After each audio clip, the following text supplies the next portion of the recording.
Oh!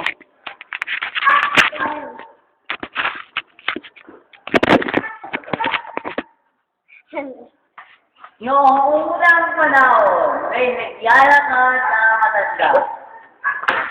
Ikaw na magpapahala magsalita ko ng sabihin. Ako.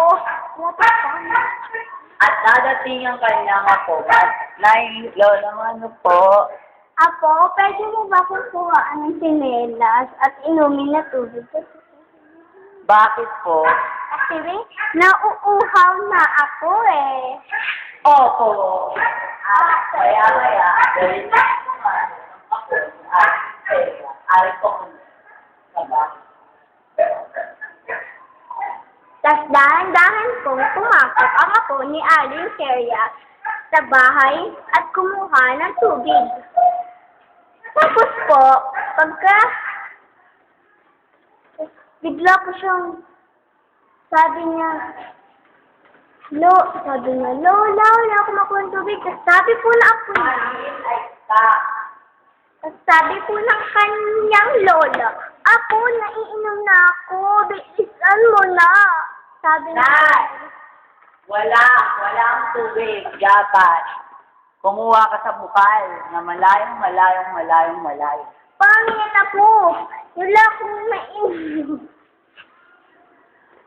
At isang araw, may nakita si Lola na isang tomboy. Naglalakad papunta sa palapit na tomboy. Nakaupo. At sabay-sabi, tomboy ka ba? Sabi mo. Tomboy ka ba? At sabay-sabi, bakit? Sabi mo. Tang!